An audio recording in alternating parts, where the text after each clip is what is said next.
What's up? What's up? Welcome to Zandani Studios. This is Zandani Marekani, raw and uncut. Nikikupasha yanayojiri yanavyojiri yanapojiri. Mimi ni ule wako Tony Shira, but today is a fun day. We're joined by someone whose work is deeply rooted in lived experiences. A few years ago, Leticiah wasn't trying to enter the financial services world. She was simply looking for answers. Like many hardworking professionals, what she did, she thought was right. She worked hard, stayed consistent, and played by the rules, yet still felt financially stretched, unsure why progress always seemed just out of reach. That season of searching led her to ask deeper questions about money, financial wellness, and why so many middle-class families struggle to build real stability. What started as a personal journey for clarity became a passion for helping others understand their finances with confidence, not fear. Today, we're talking about misdeeds, mindset, planning, and one powerful question that can change everything. What is your relationship with money? Please help me welcome my guest today, Leticiah. That was amazing. You're welcome. Welcome to the show. Thank you so much. Yeah. I am absolutely excited to be here today with you, Tony. Yeah, so funny thing is that every time I make an introduction, I try to avoid introducing people because I might say some things that someone doesn't want said, or I might skip some things that someone would rather have said. So just introduce yourselves. Absolutely. Thank you so much. My name is Leticiah Chepkwany. So I think you pretty much covered everything. But I'm a licensed financial professional, and I like to call myself also a wealth strategist. And I just love having honest conversations with people. Right. Because I do believe that when we talk about wellness, for example, one of the things that we get missed out a lot is people don't get a chance to have real conversations. People don't get a chance to spend time and even want to know more about their financial health. And I truly believe that the same way we have our wellness checkups every day, like our physicals and all of that, is the same way we should just make it so normal to have conversations about our financial health, because it really starts from there. So is this something that someone can be doing annually? We do a medical checkup every year. Yeah, for real. Yeah. So that's a great question, because right now, this is December, we're getting into the new year. And this is a really great time to reflect on what your financial choices were, what your decisions were in the past year, as we reflect on the next one. Because we always want to get better, just like with everything else. It should be one of those conversations that families sit down and they look at that, and then they ask around, who's the expert? Who can we go for, professional kind of advice? So the answer to that, I believe we should do that even probably more often than once a year. I'd love to go into that, deeper into it. But first of all, before we do that, who is Leticiah? Leticiah is just a simple girl who came here from Kenya a couple of years ago, looking for the exciting American dream. Right. That was about 13, maybe 14 years ago. I always get it wrong. I can't remember if it was 2011 or 2012. But I came in as an international student going into grad school. And then I got here and, it just really worked hard like most people. I ended up being, even though I came for totally different things and I studied different things, I was led into the path of getting into healthcare. Right. Like most Kenyans do. Yeah, like most Kenyans, most immigrants. How do you feel about that? I think it's a great thing, because it obviously takes a very special person to be in that space. You have to have those nurturing values, and I think it comes naturally to most immigrants, especially ladies. That's something that I find interesting too. Yeah, especially ladies, because remember, culturally and naturally, we have this innate ability to just care for others. So it's just something that it feels like, okay, I think I could do this. So, just like most people, I did that. And of course, with the promise of the fact that I was told it's going to give me the most financial stability. Right. Yeah. And that is like a driving force. That was a driving force, to be honest. Financial stability. I'll try to draw a connection with that. But when you came to the US, pursuing the US dream, what did you want to study, or what did you come to study? I came to study, it was a master's in women's studies and international development at Texas Women's University. Power to the women. Power to the women. Absolutely. Absolutely. Yeah. And I mean, I did that. I did, a semester or two. And then on my second year, when I was doing the research and everything, that's when I found myself in the path of nursing school. And, But you look so soft. I mean, how would you have ended up in the power to the women thing? And that looks like it's a field for the aggressive people. Really? No.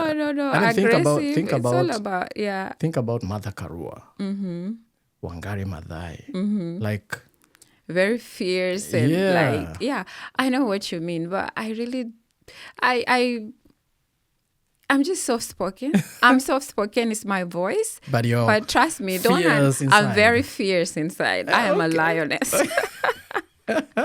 Yeah. All right. So did you practice anything to do with that? No. No, I did not. But, I really do believe in when it comes to women issues and issues that affect, I've always been very passionate about that, about empowerment and not just women alone, but just in general. And so that is something that came natural to me that I wanted to do. I can start to draw some now alignment, empowerment. Because I guess what you're doing with finances is really empowerment. It's really empowering people. It's in a different, kind of like a different field. But at the end of the day, when you look at all these things, when you have certain qualities and when you care about certain things, it all comes down to leadership. It all comes down to leadership. And I believe that the position that I am right now, being in a position to empower people and show them the resources they can use and the skills and the knowledge that you can pass along, is just giving power to the people to really take ownership of their lives. Right. So was there like a moment when you realized something needed to change financially? Oh, yeah, absolutely. And I talk about this all the time. It's really the driving force that got me to the path that I am in today, because going down that path of like switching careers, just doing what I had to do to also get this financial stability that everybody is looking for. Right. As a matter of fact, that is the whole concept that they build the American dream on. Come here and it's where everything happens. It's where we all have a shot. And that is very true. America is such a great country, but I kept asking myself, is it enough just to be here? Is it enough to set your feet in America and say that I landed? But keeping an open mind, what changed for me was after being, graduated and doing all of that, and after being in the healthcare space for close to 10 years, 9.5 years. I was in really? 2011. Yeah. So let me ask you, just taking you back, you were led into the healthcare business. And you had been told that is the one that would give you stability, financial stability. Yes. But you felt stretched. I felt stretched after, don't get me wrong. I enjoyed being a nurse. To this day, I feel like I'm always going to be one at heart. I really do I think that's my love language, is just showing acts of service. Naturally, that's who I am. So that career fit me very well. But after like 10 years, I asked my question, I asked a question, I'm always taking care of others, but who's really taking care of me? Who's taking care of people like me, like nurses, who are always in positions of just lending a hand? Who's taking care of the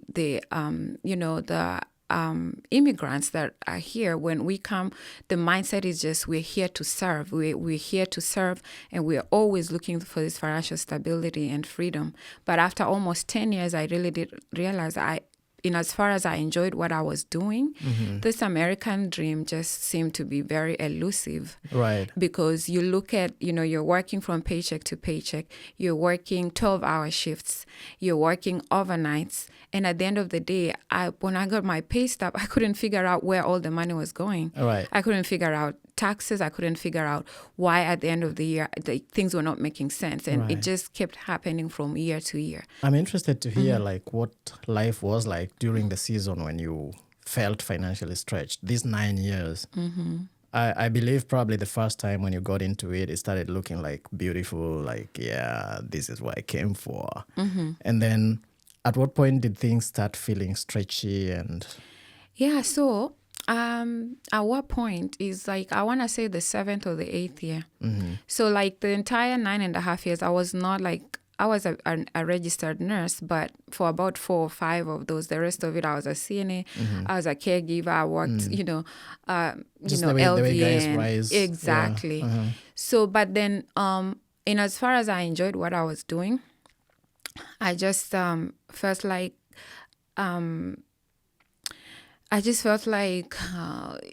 there's just certain things that were not adding up, because every time I looked at the next person, I was on my way climbing the ladder trying to get to NP and then maybe, something else after that. Yeah. But then like the people that I saw doing that, I didn't feel like they had joy. I didn't feel like they seemed like they were enjoying and they had, and so, and in coming back to myself, okay, I was making close to 100,000 a year, Right. which is Which is decent money. very decent money. So I was not really like broke. So is it like you had more obligations, or what is it that brought in there? No, it wasn't obligations. It was just the sense of just feeling like there's more to life than what I was doing, Okay. living in my purpose. Okay. I wanted to be in a place where I could empower people, because the questions that I asked was, yeah, I'm working so hard and I'm making all this money, but I'm losing a lot of it, like to taxes and things like that. And like, I wanted to be in a position where I could be empowered to know how to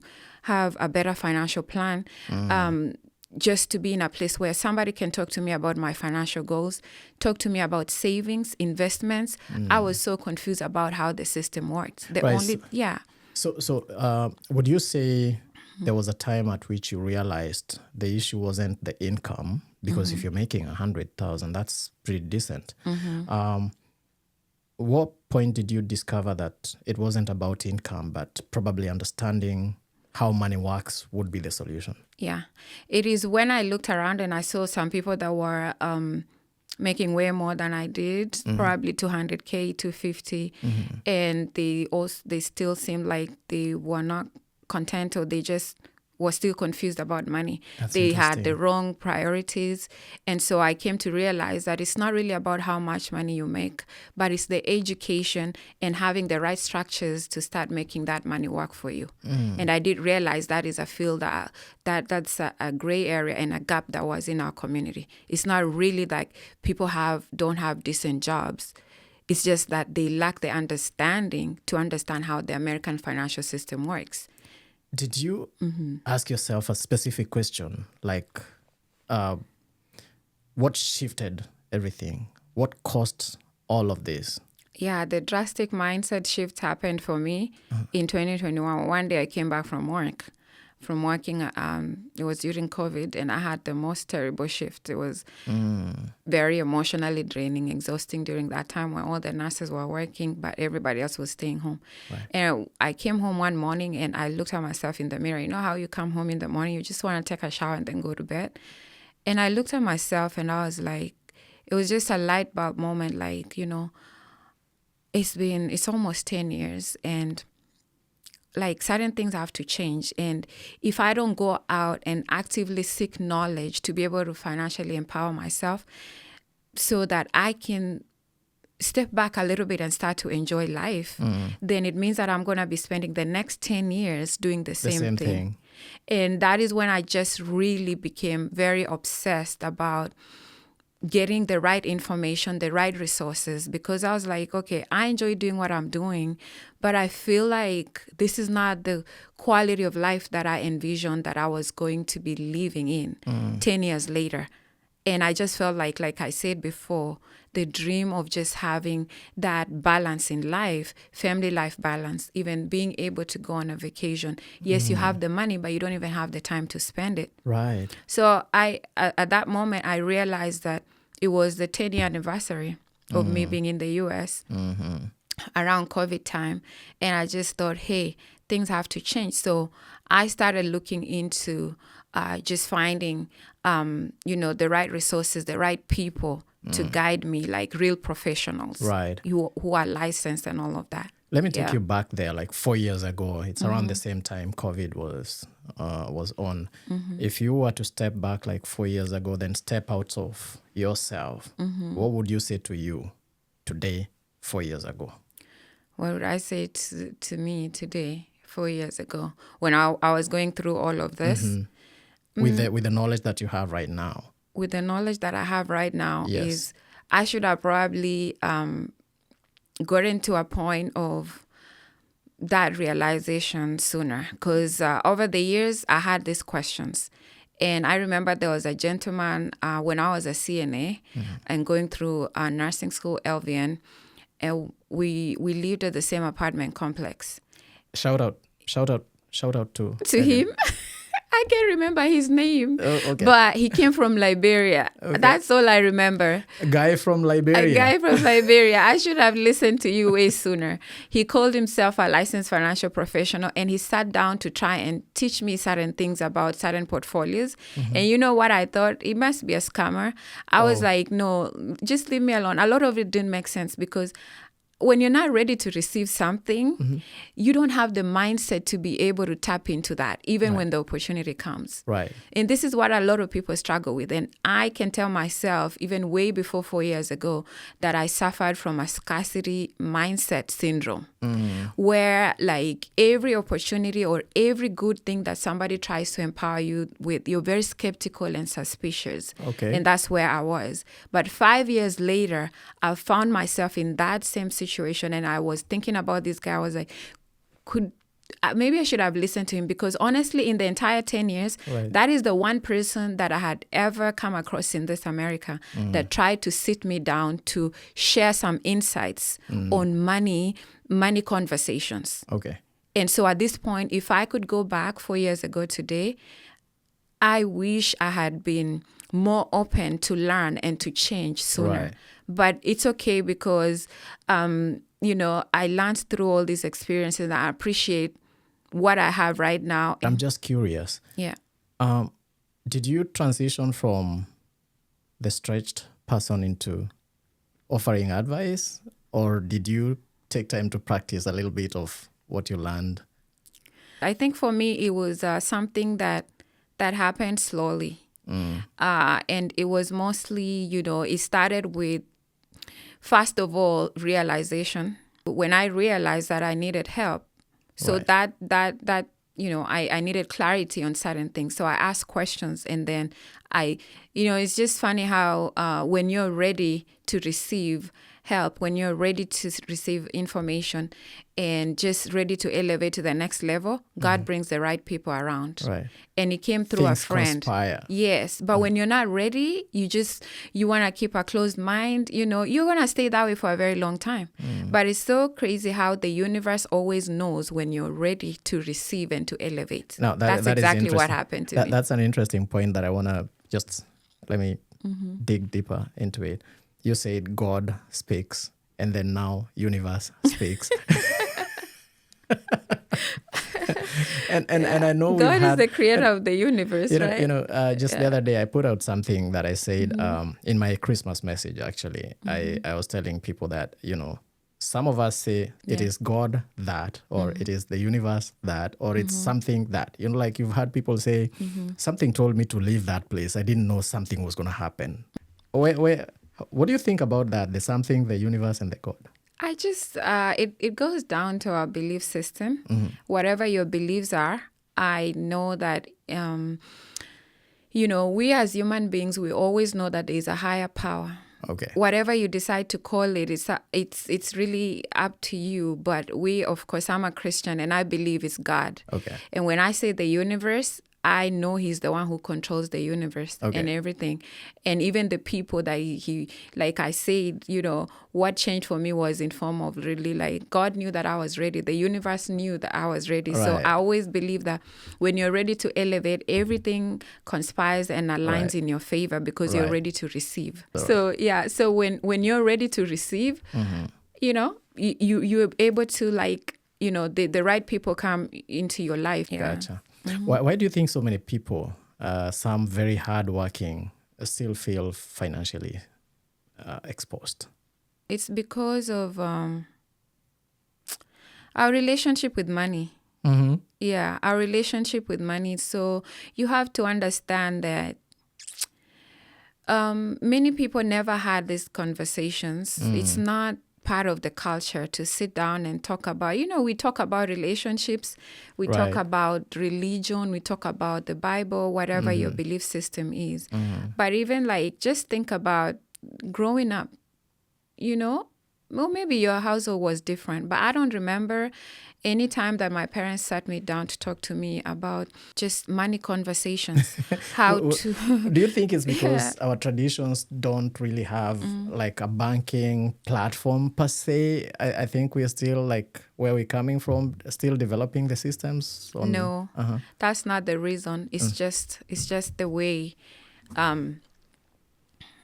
It's just the way things have been built. It's just the system. Yeah.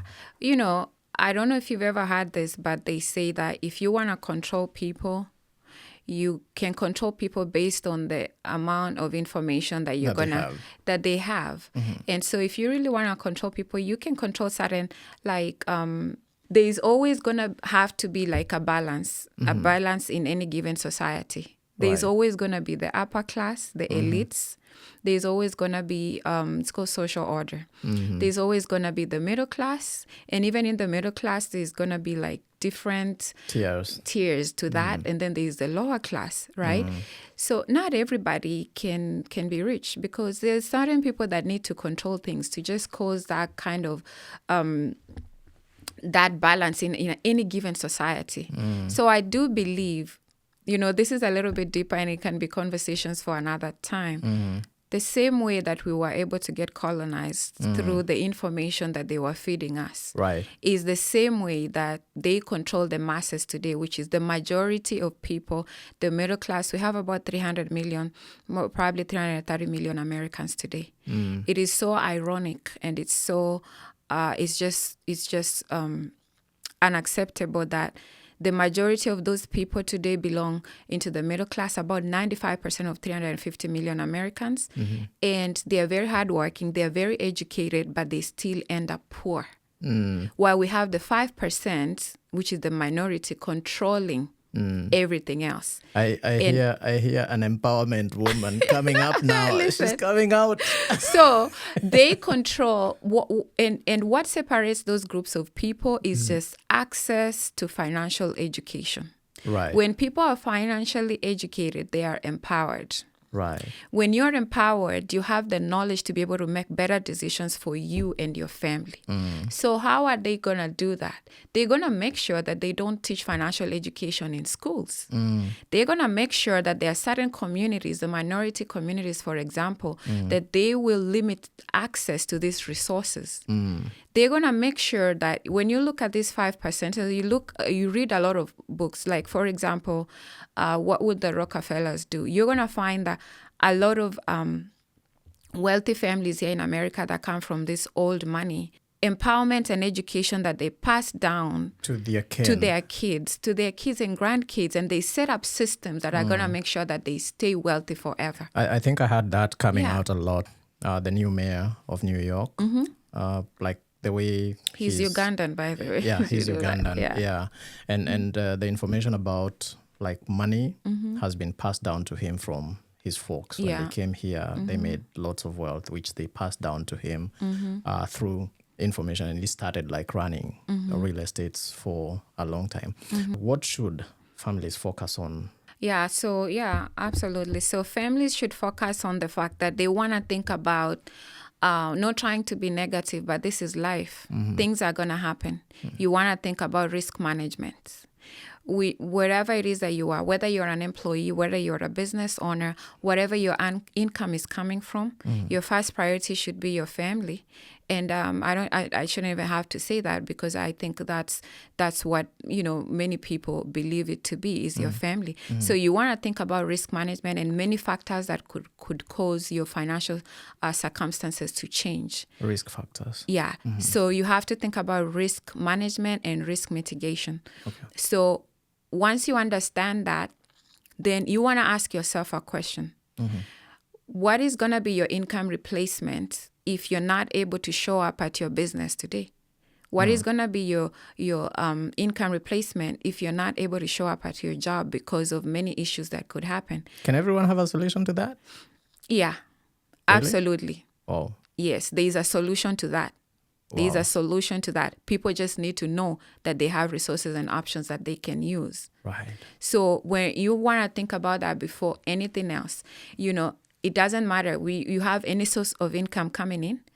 Think about risk management. Think about saving for tomorrow. Because if you don't do that, will never break the cycle of paycheck to paycheck, and you will never be able to truly have that peace that we are looking for. No amount of money can ever be enough for anyone. Even the wealthiest people are still looking for money. So irregardless of what you think, where your social ladder is, where you fall into that, you should always be thinking of a rainy day. Right. And so it's yours and my responsibility to understand how to make your money work for you. Nobody else is going to do that for you. Nobody else is going to come and save you. It's your responsibility and my responsibility. Leticiah, where is the balance between, because sometimes, a lot of people are not earning as much as they would love to be earning. Doesn't matter how hard someone works, they only have 12 hours in a day and another 12 hours in the night. With all the hard work, with all the ideas that someone has, someone wants to also balance between how they live their life today. And some people are not able to get as much, the much you make, you almost just want to spend all of it on the things that you must spend it on today. And especially for us Black guys, immigrants from here, add the black tax to that, and that you're now in America, so you're making some better money than what you were making back at home. So you want to live in a certain standard, drive a certain car. Where do you get the money to save? I mean, it's all about priorities. Honestly, it's all about priorities. And that's where the priorities versus balance is where I'm trying to Yeah, like I said before, I don't think anybody can ever have enough. We're always looking for more. Right. We're always looking for more. But we have to be realistic. And like you said, there's only 24 hours a day. You can only work so much. Plug into a system. Okay. Because like you said, they can only be 24 hours. Yeah. And if I'm getting paid, let me even throw it out there, which a lot of people don't make that. But let me even say you have such a great job and you're making $100 an hour. Even if you work 24 hours a day, the most you're going to make is $2,400. Right. You need to sleep, and within those hours, you need to take care of other things in your family and all of that. Correct. Probably considering how to increase your income, because there's nothing you can do about the time. So there are two ways you can do that. Right. One of them is get a second job, right? Which is still not going to be, that's what we're trying to get away from, because we really want to have more time to ourselves. Right. We want to be able to make our money work for us so we can spend time on the things that matter most. The second option that I always advise people and recommend is what I decided to do, is to become a business owner. Okay. When you become a business owner, you're able to leverage systems and you're able to compress things and have a lot done within a short period of time and increase your income. When you increase your income, then you want to think about, okay, how do I increase it? I have to get a second job, or maybe I have to go back to school so I can have a higher degree. But we've seen time and time and again that is not usually the solution. It's great to have an education, but when you come out again with a student loan and then you just increase probably $2 I was going to ask you, Yeah. And so that is where we go wrong. That is where we go wrong as for example, like Africans, because we have this mindset, school. Yeah. And then you climb up the ladder and you're done, and then you come back and all the bills are looking at you and a mortgage is right there, and you just got into more debt. Yeah. So those are some of the things I help people with also, like just figure out how can you get out of this rat race, and trust me, there's a solution. It's really a great place to be on the other side, to get to know that all the things that used to frustrate you so much, the only thing that stood between you and that life and that information. is information. I love empowering people. You probably can tell. I get excited about giving people information, equipping them, making people realize that they don't have to live the life they are living in if they're not happy with it. That we all have the power within us. When we have the right environment, the right information, everything can just shift and change. Right. Yeah. Why is access to money just as important as growth when planning for the unexpected? Life happens. You have to have some liquidity with whatever portfolio you're using. Right. So as we plan for that, it's important that we have, we're thinking about growth. Okay, so what strategies are we using? Because when we're talking about savings, investments, there are certain aspects that you have to look at. You have to find a tool that both gives you growth, stability, and also a downside market protection. And so what you need to know is what other things, what other environments can I make use of? What is it that the 5%, the elites use? Because they're in the same system, they're in America, but the tools and the strategies they use are very, very different. Right. So access, being able to have access is very, very important, because that is when you're able to pull back into a resource that you're using to be able to still stay afloat and take care of your family. Cool. But the opposite is true, right? If you don't have that access, that's why we do a lot of we see people like it really like goes downhill from there. GoFundMe things and committee of friends, all these things that we do. If people did like better planning, then all these things would be unheard of. And right. Today we're talking about families. You've touched a bit on families and saving, and there is a conversation going on right now that a lot of parents are working so hard to save for their kids, but then the kids, upon growing up, don't really take the mantle forward. They are into wasteful spending and all of that. Is this a kind of conversation that needs to be had between you and the parents plus the kids that are supposed to inherit some of these savings, or who benefits from this kind of conversation? Everyone. Everyone. I am a firm believer in teaching this principles earlier on. The reason why a lot of people struggle today is because these conversations were not there. And you can't blame them. And, our parents give us the best they know. But right now we are in this society and empowered. We cannot stay with that same mindset. They gave us the best they could, and and the best they could was actually working at the time. Back in the day, people will inherit land. That is a way of passing down wealth. I do believe that even as parents are grooming these kids, they are 4 or 5, they start, teaching them principles like having a piggy bank, for example. Let's save a little bit for this and that, or having these teenagers, they're 12, 13, and getting them these accounts for their college and everything. They should be part of that. Their parents should you have teenagers. I always recommend that when we have these meetings at my office or even on Zoom, I always recommend that we have the whole family, husband, wife, and the kids, because that is when they start to know, like to be able to watch and learn also and be part of the conversation. And it starts to shape them so that when they are at their prime, they're able to make better choices. Cool. Yeah. Are there particular assets that families want to protect for their spouses or children? Yeah, I mean, protection is usually one of the last steps of when we're talking about wealth. We did something called the wealth formula. And the first thing, first of all, is you have to figure out, you have to have an income. You have to learn how to save that money. And then at the later stages, after you save it from all these things that could depreciate it, then you need to be able to protect it. And then you need the last stage is like being able to transfer that. So yeah, protecting assets is very important. People need to understand how the system works. There are certain systems that usually the government has set up. These systems to be able to protect itself and to protect your creditors Right. when a person passes away. Right.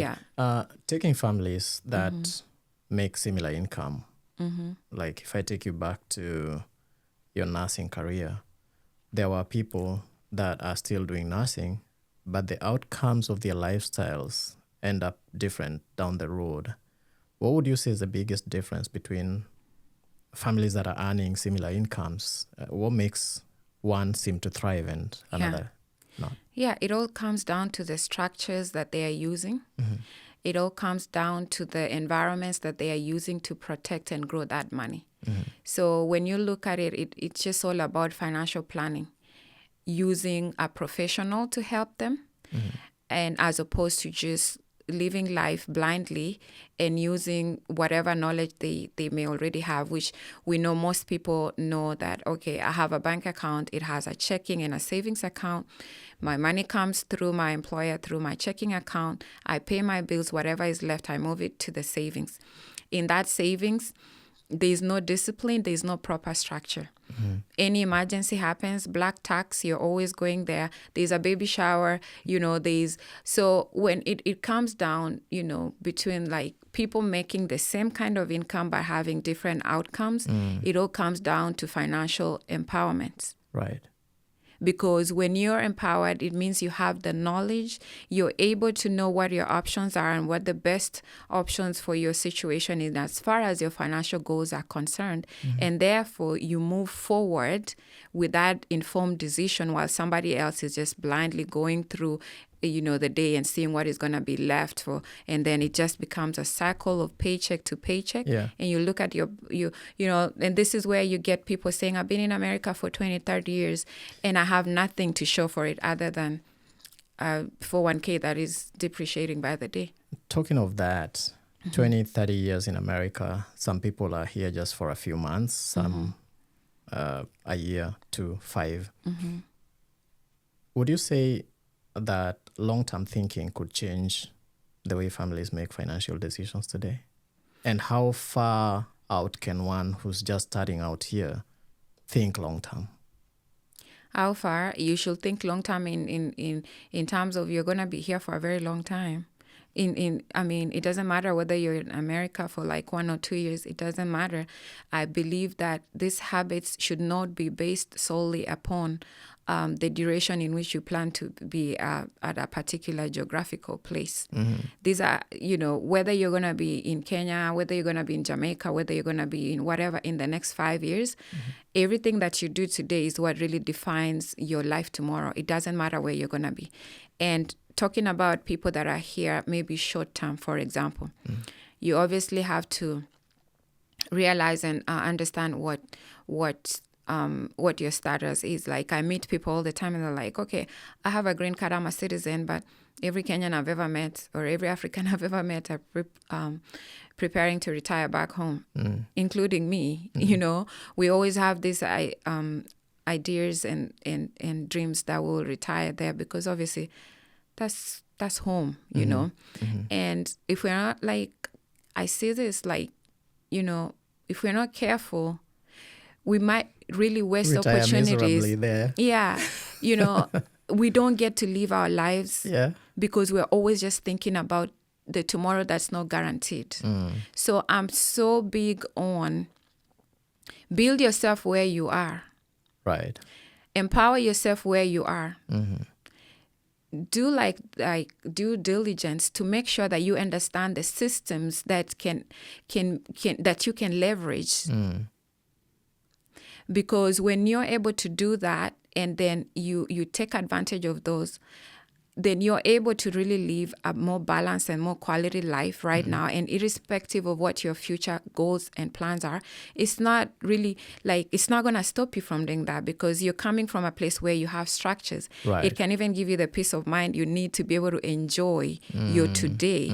But sometimes we focus too much on, oh my God, in the next 10 years, I'm going to be gone. So you find people spending all their money, living really, I don't want to say miserable, but it really is. Sometimes you see people and you're like, oh my God, I feel bad for them, because you're literally like denying yourself so much because you have this ideology of like you're building a future. A future somewhere else. You don't even know if you're going to be here the next year or tomorrow. Right. How about just keeping an open mind and learning how the systems work here, which by the way, we have some of the best financial structures. The US here, it's a privilege to be here. But what I always ask people is it enough just to be here? Not enough. It's not enough. It's not enough just to say that I set foot in America, I'm a citizen, I'm this. But how about opening up your mind to learn? What is it that America produces the highest number of millionaires in the world every year. You have a privilege of being here, and you can be one of those people. How about you learn the correct systems to use to start making your money work for you? Oh, okay. Yeah. Yeah, I mean, they say huku pesa unachuna kwa miti. Kwa miti, I'm madola. telling you. So I want to ask, beyond the dollars and the accounts, what does generational wealth really mean to you? Being able to provide my family and my kids, being able to pass down principles that can really empower them long term in terms of, in terms of something that is gonna go beyond their death. And I know this is it's a very sensitive topic that for people, us Africans, we are very superstitious, right? It's a mindset thing. When we are okay with just having enough for today and this month and to pay our rent this month and to pay certain things, we're not thinking beyond that, because tomorrow will take care of itself. I don't want to think about sickness. I don't want to think about death. But really building generational wealth and being able to get empowered in some of the ways that some Americans and our friends here have been able to. You hear somebody talking about, my grandfather left this and that. It goes beyond, it started with planning for themselves. Right. Most of the time, it's not even about having so much wealth.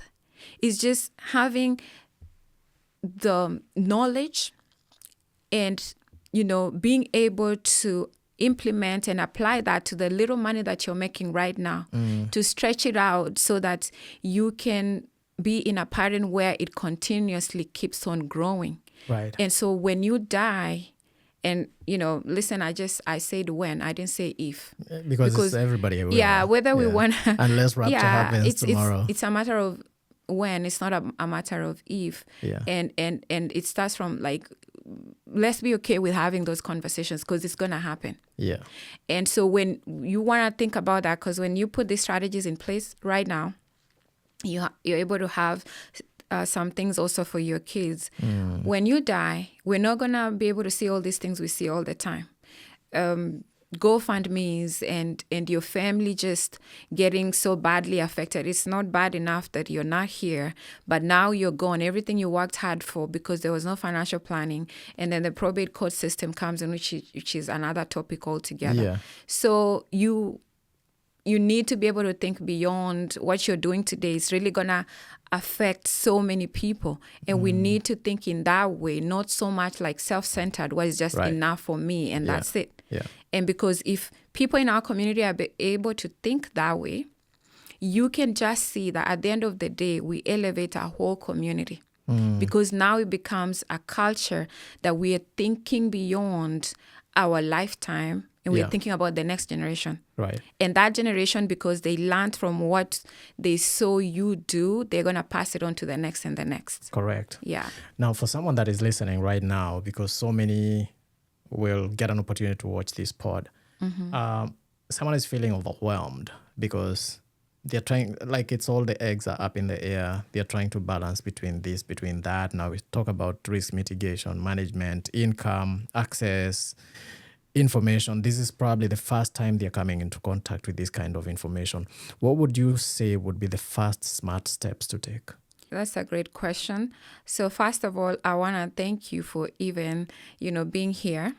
It means that if you're watching this, might not be the day we're shooting it, but if you're watching it, it means that you are in a state of being aware that, hey, there's probably certain things that I need clarity on.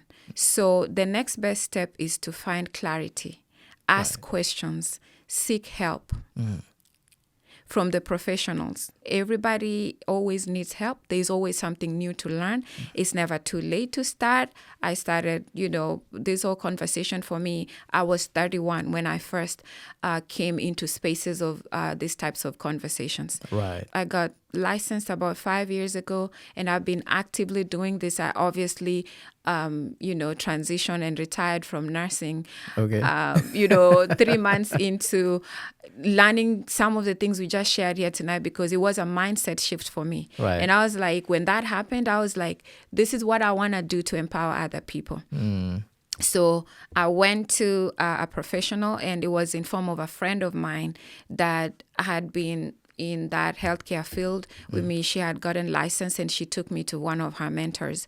So I want to say, and then after that, I was able to, empower myself, read a lot of financial books, went through some trainings, got trained, and I continuously keep on empowering myself so I can be able to be in a position to keep on helping my clients. I'm very happy to share my contacts, actually. Yeah.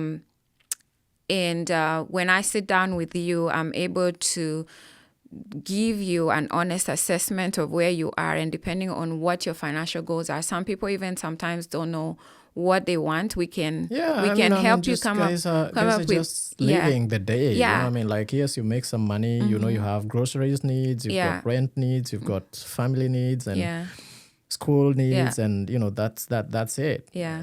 But there's still a little bit of a plan in there, because you still need to know where or what will you allocate to whatever. Yeah, but I think there are spillages and, as you say, priorities. a real structure. Having a real structure and making sure that you're able to take care of all those steps that you need to take into, hopefully one day very soon, you can also say that you have that financial freedom. It's not about how much money you make. Okay, it's about how much money you get to keep and start making that money work for you. Okay. Where can people come to if they want clarity and guidance in this? I know you've talked about your number, but I think you should feel free to give that number, or just let people know how they can get to you. The easiest way to get me is obviously through the phone, via phone call or a text message. And I will leave my number here. It's 469-325-8752. That's 469-325-8752. I am currently based in Dallas, Texas, but I have, been able to help a lot of clients really from across the U.S. I'm licensed in all 52 states, including, I actually have some clients, believe it or not, in Hawaii and Alaska, and so even Canada. So that's my phone number. I do also have an office based in Richardson, Texas. My social media handles are going to be in that same name also, Leticiah Chipkwani, Facebook, Instagram, TikTok. And now, you're going to be watching me on YouTube, which I'm pretty excited about. So, sure. Yeah. Awesome. Wow. Did you ever envision yourself getting here, like through school? Where did you, just give us a little bit about your growing up? Where were you born? Where did you grow up? Oh, yeah. Yeah. So I was born in Eldoret, Kenya. The athletic city. Yo, guys, that's where the runners come from. Yes. Actually, I come from the running tribe. I always brag about that. Yeah. But I cannot run for the life of me. But I probably could run if I tried. Yeah, I have some cousins. You never got chased by someone needs to chase you, and then you might realize that you can. Yes. I definitely have long legs. I think I need to make better use of them. But yeah, I was born in Eldoret, Kenya, East Africa. the Rift Valley. And I grew up pretty much, my background, my parents were in the academics field. My dad was a lecturer, my mom too. My dad is actually ended up, he's has a doctorate, PhD in education. And wow. I love to teach. I come from a family of teachers, right? And so growing up, I was always very curious about the world, curious about things. I remember from as long as I can remember, I always wanted to be in a platform or a position where I could really influence people, make very meaningful decisions in their lives. I never envisioned that I would be in the financial space. Right. But I talked a little bit about my journey is I found myself in this space because I was looking for my own answers. Right. And then I found out that I enjoyed so much being able to share information and empowering people. Yeah. So growing up, it was just a small town. And then I went to high school. I went to high school in Uganda. I did my high school there, came back to Kenya again. And I did my first undergrad degrees at Baraton University. Right. And then I came to the U.S. for grad school. Cool. So that was my childhood. Cool. Amazing. I know there are people. I'm a middle child also. Okay. I have 5 siblings. Oh, nice. Yeah. Nice. I'm sure there are guys out there who are watching you and they're thinking this girl is pretty.